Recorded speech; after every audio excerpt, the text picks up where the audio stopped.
이렇게 건강한 모습으로 예배당에 나오신 여러분 모두 축복합니다. 진짜 건강해야지 예배당에 나올 수 있고요. 건강하지 않으면 진짜 예배당에 이제 나올 수가 없습니다. 그래서 여러분 나오신 여러분 모두 축복합니다.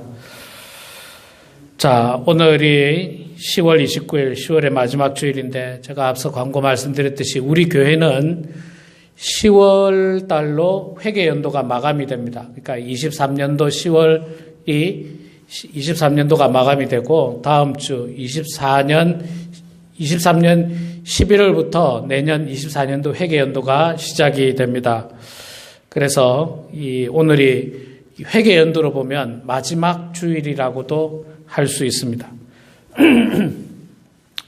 인간의 시간에는 늘 시작이 있고 또 마지막이 있습니다. 우리 인생도 마찬가지로 시작이 있고 또 마지막이 있습니다. 시작은 뭔가 설레이기도 하고 또 희망과 또 소망에 대한 어떤 기쁨의 느낌을 가지지만 그러나 반대로 마지막이라는 말 혹은 끝이라고 하는 단어는 왠지 모르게 슬프기도 하고 좀 먹먹하기도 합니다. 그러나 시작이 있기 때문에 마지막이 있는 거고요. 또 마지막이 있으면 시작이 되는 겁니다. 우리가 어린 시절에 학교를 졸업할 때마다 교장 선생님이 늘 졸업식에서 했던 이야기, 어째 그렇게 변함이 없는지 모르겠어요. 교장 선생님들마다 똑같은 말 중에 하나가 뭐냐면 졸업은 끝이 아닙니다. 또 다른 시작입니다. 이 말을 졸업식 할 때마다 하시더라고요. 교장 선생님은 다 바뀌셨는데 학교 때마다 다 바뀌었지만 내용은 거의 비슷해요. 여러분, 졸업은 끝이 아닙니다. 졸업은 시작입니다. 그런데 지나고 보니까요, 진짜 졸업은 끝이 아니고 시작이었더라고요. 시작이라고 하는 단어는 끝이 있었기 때문에 이제 시작이라고 하는 단어도 있게 되는 겁니다. 자, 우리 인생도 시작이 있고 끝이 있죠. 누구나 다 우리 이 땅에 태어난 사람들은 시작과 끝을 경험을 합니다. 시작은 했는데 끝을 경험을 안 하는 사람은 거의 없습니다. 성경에 나오는 한두 사람을 제외하고는 대부분 다 시작과 끝을 경험하게 됩니다. 오늘 사도 베드로는 7절 말씀에 만물의 마지막이 가까웠으니 하면서 마지막에 대한 이야기를 하고 있습니다. 여기서 만물의 마지막이라고 하는 것은 이 두 가지 측면으로 볼 수 있습니다. 종말론적인 마지막, 그러니까 예수님께서 다시 이 땅에 재림하시는 그때의 마지막을 표현한다고 생각할 수도 있고, 또 한 가지는 우리 인생의 마지막, 우리 각자 인생들이 이제 이 땅에서 70년, 80년 사시다가 마지막을 맞이하게 되는 그 만물의 마지막도 함께 내포하고 있는 마지막이라고도 볼 수가 있습니다. 마지막 때에 어떻게 살아야 되는가? 마지막을 생각하기는 싫지만 그러나 마지막은 반드시 존재를 하기 때문에 마무리를 잘 해야 됩니다. 여러분 잘 아시다시피 축구 경기를 90분 동안 이기고 있다가도 마지막 마지막 타임을 뭐라고 하죠? 하여튼 마지막 타임 약간 90분 말고 조금 더 주는 시간 있잖아요. 부상당하고 이래가지고 약간 길어진 시간. 그 시간에 방심하면 마지막에 역전패할 수도 있습니다. 90분 내내 이겨도 마지막을 잘 마무리하지 못하면 경기는 질 수 있습니다. 여러분 지금 미국에서 야구 월드 시리즈를 하고 있습니다. 관심 있는 분들 아마 보실 텐데 어제 2차전을 했고 1차전을 보니까 애리조나 다이아몬드백스가 9이닝 동안 이기고 있다가 마지막에 한 아웃카운트 2개를 남겨놓고 결국에는 역전패하고 말았어요. 다 이겼다가 마지막에 홈런 한 방 맞고 동점 맞고 그 다음 홈런 한 방 맞고 또 역전이 되면서 경기를 졌습니다. 우리 인생도 있잖아요. 우리 인생도 70년 사신 분, 80년 사신 분 이렇게 쭉 살아오지 않습니까? 이게 9회 말이나 8회 말이라고도 말할 수 있습니다. 잘 살아오셨어요. 여러분들 지금까지. 오늘도 이렇게 건강한 모습으로 예배당에 나온 것만 보더라도 참 하나님께서 축복하셨고 여러분께서 열심히 사셨기 때문에 잘 살아왔습니다. 그런데 진짜 중요한 거는요. 마지막 마무리예요. 마지막 마무리를 잘 하셔야 됩니다. 그러면 여러분의 인생이 처음부터 끝까지가 참 찬란하고 빛나게 되지만 마지막 마무리를 잘못해가지고 경기가 뒤집힌다든지 역전패한다든지 그러면 그 인생은 실패한 인생이 될 수도 있습니다. 9이닝 동안 이겨도 마지막에 지면은 지는 거예요. 그건 이긴 경기가 아닙니다. 그건 진 경기예요. 진 경기. 우리도 마지막을 잘 마무리해야 되는데 사도 베드로가 우리들에게 이 마지막 때에 뭘 해야 되느냐, 마지막을 어떻게 하면 잘 마무리할 수 있느냐를 설명을 해주고 있습니다. 7절에 보니까 만물의 마지막이 가까웠으니 그러므로 너희는 정신을 차리고 근신하여 기도하라. 자, 첫째로 기도하라고 우리들에게 이야기합니다. 기도는 우리 기독교에서 우리가 신앙생활하는데 정말 빼놓을 수가 없습니다. 기도를 빼놓고 신앙생활을 한다라고 말할 수가 없을 것입니다. 기도를 통해서 우리는 신앙생활을 하는 것이고 하나님과 가까워지는 것입니다.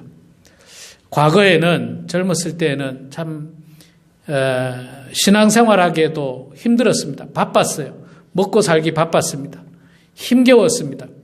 미국에 이민 오자마자 아마 대부분 사람들이 아파트에 월세를 내면서 살았을 겁니다. 그 경험해보지도 못한 어마어마한 월세를 매달 내셨을 거예요. 저도 마찬가지고요. 한국에는 전세라는 게 있어가지고 저도 한국에 전세 살다가 미국 왔는데 이건 전세가 아니고 이제 월세니까 한 달에 그 돈을 벌지 못하면 곤란해지는 거예요. 곤란해지는 겁니다. 그래서 비즈니스 하시는 분들은 아침 일찍 나가서 열심히 일을 했습니다. 밤늦게까지 일을 했습니다. 쉬는 날이 없었어요. 때로는 아파도 쉴 수가 없었어요. 나가서 일을 해야만 했었습니다. 뭐 일하면 별별 손님들 다 있죠. 또 종업원이 말썽부리죠. 얼마나 많은 스트레스였습니까? 그러다가 일주일에 한번 교회당에 나옵니다. 예배당에 나오면 너무 피곤해요. 너무 피곤해요. 피곤해서 졸기 일쑤입니다. 너무 피곤해서. 아이고, 교회, 봉사는커녕 성경 공부, 봉사, 기도회, 이런 거 할 시간적 여유가 없었던 분들이 많이 계실 거예요. 그렇게 힘겹게 젊은 시절을 여러분들께서 보내오시다가 이제는 연세가 드시고 대부분 다 은퇴를 하셨습니다. 그 정말 부산하게 움직이던 시절이 다 지나가고 이제는 비교적 시간적 여유가 좀 많이 있어요. 젊었을 때보다는 여유가 있습니다. 자, 그런 우리들에게 사도 베드로는 이 만물의 마지막에 뭐 하라고 합니까? 정신을 차리고 근신하여 기도하라. 기도하라. 아이고, 목사님, 기도는 한 1분만 하면 할 게 없습니다. 1분만 하면 할 게 없어요. 예, 1분이 아니라 30초만 해도 할 게 없는 사람이 있고 30분을 해도 시간이 부족한 사람이 있어요. 여러분들에게 자녀들이 있을 거고 손주들이 있을 거고 친지들이 있을 것입니다. 기도할 내용이 얼마나 많은지 몰라요. 기도할 내용이. 여러분의 건강을 위해서 기도해야 되죠. 육신의 건강, 정신적인 건강. 또 여러분들 우리 모두가 이 땅에서의 삶을 마감하면 천국 가야 되지 않습니까? 하나님 저를 꼭 천국 보내주세요 하고 늘 기도해야죠. 늘 기도해야 되죠. 물론 우리가 예수를 믿으니까 확신을 가지고 살지만 그래도 늘 기도하는 거예요. 지난번에도 제가 말씀드렸듯이 우리 아이들 이제 운전을 하니까 운전을 이제 시작한 지 얼마 안 됐잖아요. 둘째는 올해 면허를 땄으니까 1년도 안 됐습니다. 늘 걱정해요. 늘 걱정해요. 그냥 어디 나간다 그러면 나갔다 들어올 때까지 걱정해요. 혹시나 사고는 안 낼까? 또 애가 젊다 보니까 운전을 거칠게 하잖아요. 젊은 애들은 그냥 조심조심 안 하고 막 제가 계속 얘기해요. 빨리 스피드 줄여라. 좀 천천히 가라. 그래도 안 들어요. 그 말 안 들어요. 그냥 막 젊다 보니까. 그러니까 집에 있으면 늘 걱정해요. 그냥 걱정하지 말고 할 거는 딱 하나밖에 없더라고요. 기도하는 거예요. 기도하는 거예요. 하나님 지켜주시옵소서. 저의 운전대를 지켜주십시오. 뭐 이것뿐만 아니라 기도 제목이 사실 너무너무 많은 거예요. 너무너무 많은 거예요. 그래서 사도 베드로는 우리들에게 이 마지막 때에 이제는 더 이상 돈 욕심이나 세상 욕심이나 명예나 권력이나 뭐 이런 어떤 세상적인 거 붙잡으려고 아둥바둥 그런 것 가지고 살지 말고 이제는 그런 거 다 내려놓고 오직 하나님을 생각하면서 열심히 기도하라는 거예요. 기도하라는 거. 또 우리의 삶이 여기서 여러분 끝이 아니잖아요. 우리 인생이 이 땅에서의 끝이 아니잖아요. 우리는 또 다른 시작이 예비되어 있고 준비되어 있습니다. 그 또 다른 시작을 위해서 우리가 열심히 기도해야 돼요. 열심히 기도해야 됩니다. 그러니까 여러분 기도할 내용이 너무너무 많습니다. 너무너무 많아요. 그래서 사도 베드로는 이 만물의 마지막 때에 해야 되는 가장 첫 번째 중에 하나가 기도하는 거라고 이야기를 하고 있습니다. 여러분 기도는 다 아시다시피 영적인 호흡입니다. 우리가 영적으로 호흡하는 게 기도인데 그리고 기도를 통해서 우리는 하나님과 교제를 하고 만남을 가질 수 있습니다. 제가 계속해서 말씀드리지만 한국 교회가 이제는 부흥기를 지나서 쇠퇴기에 접어들고 있습니다. 이거는 통계적으로 다 나오고 있습니다. 인구도 있잖아요.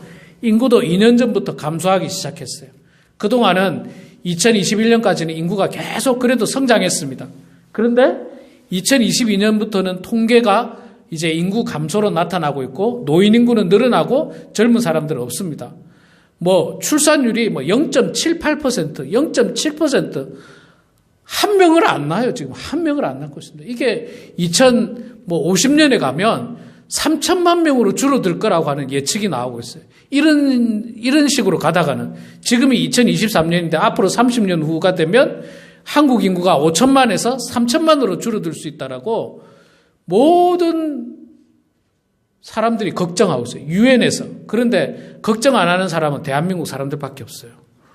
대한민국 사람들은 아무 걱정 없습니다. 대한민국 사람들은요, 인구에 대한 걱정도 없고, 뭐, 전쟁에 대한 걱정도 없고, 세상 편하신 분들이에요.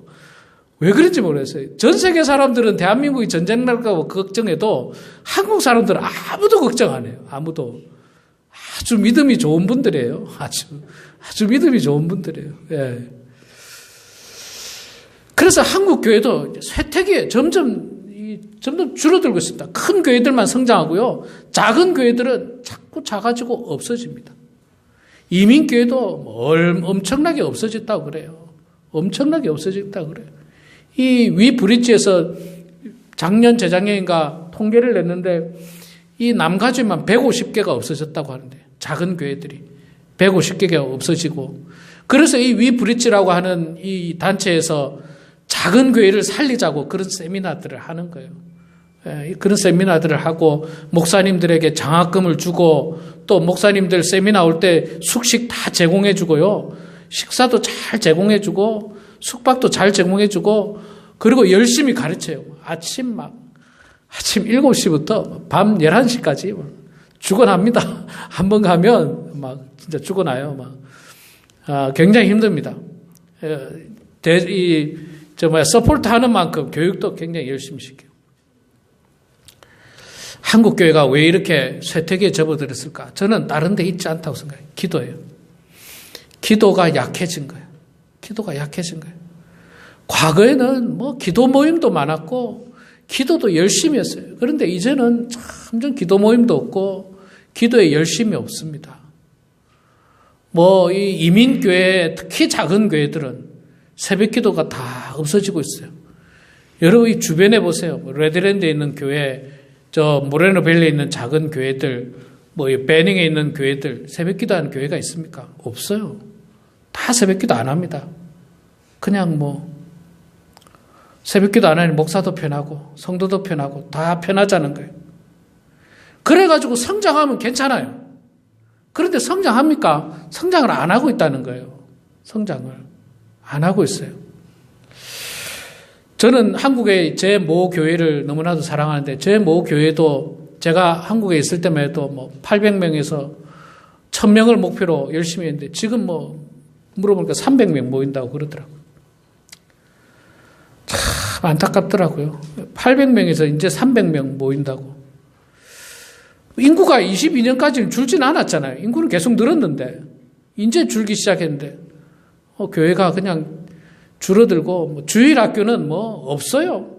청년부도 없고 주일학교도 없고 청소년부도 없고 너무너무 안타깝더라고요. 그 실정을 보니까. 그게 왜 그런가? 결국 기도라는 거예요. 기도를 열심히 해야 됩니다. 여러분, 우리 교회도 내년에 성도가 좀 더 늘어나야 됩니다. 그런데 성도가 늘어나는 방법은 정말 기도밖에 없더라고요. 기도밖에 없어요. 뭘 해도 제가 보니까 안 되더라고요. 노방전도도 잘 안 되고, 무슨 관계전도도 안 되고, 별걸 다 해봐도 잘 안 돼요. 근데 한 가지가 있어요. 희한하게 기도를 하니까요, 새벽 기도의 숫자가 늘어나니까 우리 교회 성도의 숫자가 늘어나더라고요. 이건 왜 그런지 모르겠어요. 이 연관관계를 과학적으로는 설명할 수가 없는데 이거는 제가 20년 동안 이민교회를 해오면서 아주 뼈저리게 느낀 겁니다. 제가 다른 교회 있을 때도 마찬가지였어요. 새벽 기도 숫자만큼 성도의 숫자가 늘어나는 거예요. 새벽 기도 10명 나오면 성도의 숫자가 100명이고요. 새벽 기도 15명 나오면 성도의 숫자가 150명이에요. 딱 10%예요. 지금 우리 교회도 마찬가지입니다. 지금 우리 교회도. 그래서 이 기도에 있구나. 우리 과거에 있잖아요. 과거에 막 노방전도 나가고 그랬어요. 홈디포 앞에도 가고, 월마트 앞에도 가고, 열심히 했습니다. 거기서 한인분들 만나면 막 교회 소개하고, 전단지, 볼펜, 이런 판촉물들 또 전달하고 다 해봤어요. 그런데 효과가 그렇게 크지 않더라고요. 안 하는 것보다 낫지만, 우리가 힘들인 것에 비하면 효과는 약하더라고요. 그런데 효과가 제일 좋은 건 뭐냐? 기도더라고요. 제가 보니까 기도더라고요. 기도. 그래서 제가 이 새벽 기도를 우리가 좀 더 열심히 해야 되는데 제가 고민을 하고 있습니다. 내년부터는 새벽 기도를 6시에 하지 말고 아침 기도를 8시에 해볼까? 이런 생각도 해보고 있어요. 왜? 우리 성도님들이 출석하기에 좀 편하게 할까? 그러면 좀 나올까 하는 마음으로. 그럼 좀 나오실까? 8시에 할까? 9시에 할까? 여러분, 저 서울의 그 명성교회는요, 새벽 기도 10시도 합니다, 10시. 새벽 4시부터 10시까지 6부 합니다, 6부. 옛날에 6부 했어요. 지금 제가 잘 모르고 확인 안 했는데, 제가 그 광나루 신학교 다닐 때 명성교회를 자주 갔었는데, 6부 새벽 기도를 하더라고요. 마지막에 10시더라고요, 10시. 그분들은 새벽에 일하시는 분들이에요.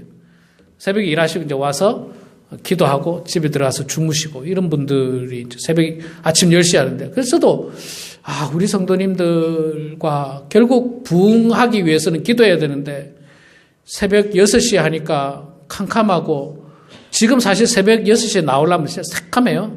사실 새카합니다. 좀 불편하긴 해요. 그래서 8시에 할까? 9시에 할까? 8시나 9시 하면 나올까? 고민이 많습니다. 나올 것 같습니까? 여러분. 제가 그 코로나 때인가? 한번 8시인가 했었어요. 근데 안 나오시더라고요. 그때 안 나오시더라고요. 그래서 다시 제가 6시로 했는데 고민 중입니다. 기도 중이고. 그러나 여러분 중요한 것은 우리 교회가 부흥하려면요. 딴 거 없더라고요. 기도밖에 없더라고요. 이 만물의 마지막 때에 정신 차리고 기도하는 일이 제일 중요한 일이에요. 여러분 만물의 마지막 때에 여러분 돈을 끌어 모으는 것이 제일 중요한 일이 아닙니다. 건강을 위해서 여러분들이 막 운동을 하는 것이 제일 중요한 일이 결코 아니에요. 제일 중요한 일은 기도하는 일이에요. 기도하는 일. 이거보다 더 중요한 일이 없습니다. 자, 두 번째로 8절에 뭐 하라고 합니까? 마지막 때에 무엇보다도 뜨겁게 서로 사랑할지니 사랑은 허다한 죄를 덮는다. 허다한 죄를 덮는 사랑을 하라. 그렇게 이야기합니다. 이 사랑은 성도 간의 사랑을 이야기하는 거죠. 사랑이 정말 중요하더라고요. 사랑하면요, 허물을 덮어줄 수 있습니다. 덮어집니다. 그런데 사랑하지 않으면 절대 허물이 안 덮어져요. 여러분들, 손주들이 막 태어나잖아요. 아주 예쁜 손주들이 태어나면 너무너무 귀여워요. 심지어는 배설물도 그렇게 더럽지 않습니다. 사랑하게 되면. 그런데 여러분 사랑하지 않으면요. 다 그냥 보기 싫어요. 사랑하지 않으면 보기 싫어요. 여러분 배우자도 마찬가지입니다. 배우자도요. 사랑할 때 여러분이 연애할 때 굉장히 사랑해서 결혼했지 않습니까? 사랑할 때는 배우자가 다 좋아요. 모든 게 사랑스러워요.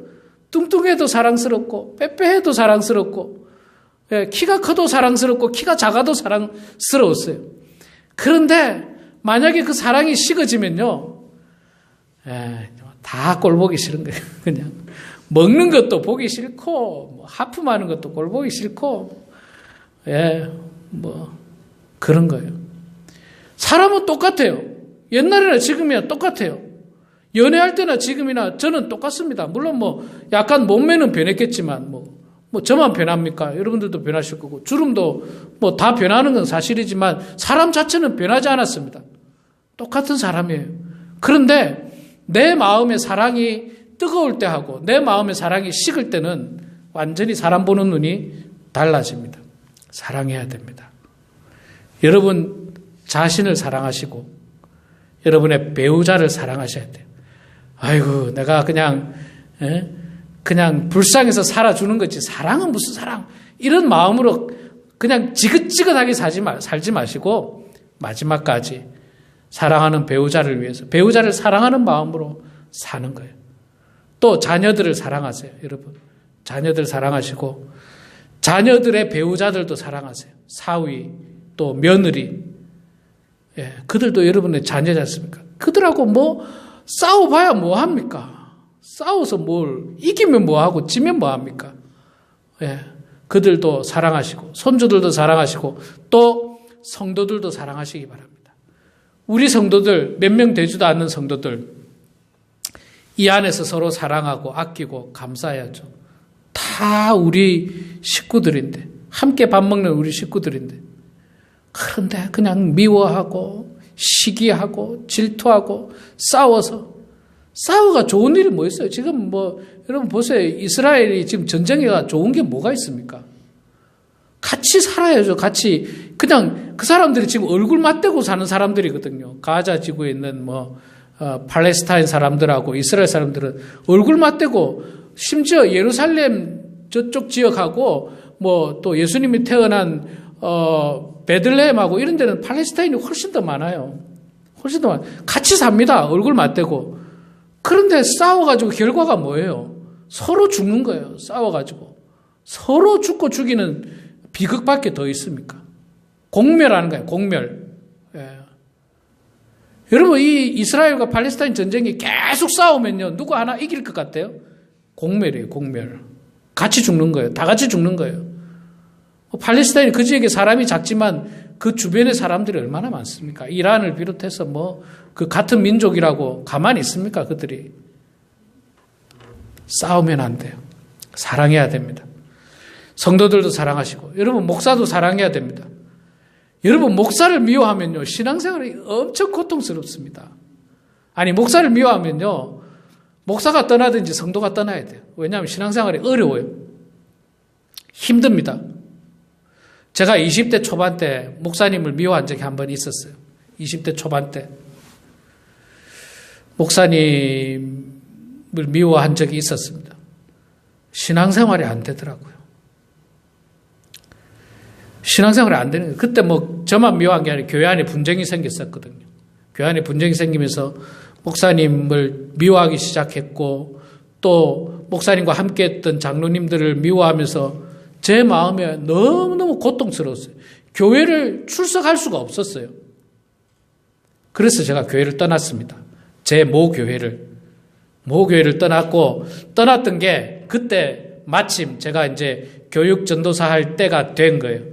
또 때마침 학교에서 저에게 어떤 교회에서 오라고 이렇게 청빙이 있었고 교육 전도사로 오라고 청빙도 있었고 저는 모 교회에 너무 힘들었고 마음의 갈등이 너무 힘들어가지고 제가 그때 교회를 떠나게 됐습니다. 25살 때 모 교회를 떠나서 다른 교회 교육전도사로 제가 그때 갔는데 너무 힘들었어요. 제 모 교회를 떠난다는 것이 굉장히 고통스러웠습니다. 그래도 뭐 교육전도사로 가서 이제 훈련도 받아야 되니까 뭐 자연스럽게 제가 그곳을 이제 떠나게 됐는데, 목회자를 미워하기 시작하니까요, 신앙생활이 안 되는 거예요. 설교가 은혜로 들리지가 않는 거예요. 절대로 은혜로 안 들리더라고요. 그냥 마귀 사탄이 내 마음에 들어온 것 같아요. 목사님의 설교를 분석만 하는 거예요. 분석. 무슨 말이 틀렸는가, 막 계속 확인하고 체크하고, 틀린 거 있으면 뭐 이야기하고, 그거 그 다음 주에 그냥 교회 청년부 신문에다가 올리고, 이게 고통스러운 일이더라고요. 고통스러운 일. 물론 억지로 사랑하라는 건 아니지만, 목회자에 대한 사랑의 마음이 있어야 됩니다. 그래야지 신앙생활 하는데 유익해요. 그래야지 허물을 덮어줄 수가 있거든요. 허물을. 사랑하지 않으면요, 허물이 아니라 없는 것도 캐냅니다. 없는 것도 캐내요. 없는 것도 캐내더라고요. 저는 다른 교회 있을 때도 봤어요. 서로 싸우기 시작하니까요, 한국에서 뭐 했는가까지 다 들춰내는 거예요, 그냥. 사람 시켜가지고, 한국에 사람 시켜가지고요, 다 들춰내고, 겁나더라고요. 이게 미움이라는 게 얼마나 무서운지 몰라요. 여러분, 성경에도 다 나오잖아요. 미움의 감정이 결국 뭡니까? 가인이 아벨을 죽인 살인사건 아닙니까? 이 미움과 시기 질투의 감정, 사울 왕이 다윗을 어떻게 했습니까? 죽이려고 했잖아요. 날마다 죽이려고 했잖아요. 그래서 사도 베드로는 우리들에게 무엇보다도 뜨겁게 서로 사랑해라. 이 마지막 때에, 이 말세 때에, 이 고통스러운 때에 서로 시기하고 싸우고 감정 상하고 마음 상하고 그러지 말고 서로 사랑하라. 그렇게 이야기합니다. 우리 9절, 10절은 시간이 좀 많이 갔는데 나중에 다음 주에 제가 좀 더 말씀을 전하도록 하겠습니다. 우리 사랑하는 성도 여러분, 좋든 싫든 저도 그렇고 여러분들도 그렇고 우리는 인생의 마지막 때를 향해서 달려가고 있습니다. 하나님께서 언제 부를지 몰라요. 언제 부를지 몰라요. 자다가 부를 수도 있고, 운전하다가 부를 수도 있고, 의사 만났는데 또 부를 수도 있고, 언제 부를지도 몰라요. 우리는 이제 준비해야 됩니다. 새로운 시작을 준비해야 돼요. 천국을 꿈꾸면서 우리는 그 시작을 준비해야 됩니다. 그러기 위해서 지금 우리가 해야 되는 것, 중요한 두 가지를 오늘 말씀해 주셨습니다. 정신을 차리고 근신하여 기도하라. 기도하라. 두 번째, 무엇보다도 뜨겁게 서로 사랑하라. 여러분, 이 말씀 우리 마음 가운데 새기면서, 말세에, 만물의 마지막 때에 내가 지금 해야 될 것이 이거구나. 돈 관리하는 것, 재산 관리하는 것, 이런 거 이제 다 집어치우시고, 이제 다 이제 내려놓으세요. 이제 그거 붙들어 봐야 아무 소용없고, 그거 내려놓으시고, 기도하시고, 사랑하셔서 하나님께 영광 올려드리는 우리 모두가 되길 주 이름으로 축원합니다. 기도하겠습니다. 사랑의 아버지 하나님, 은혜를 감사합니다.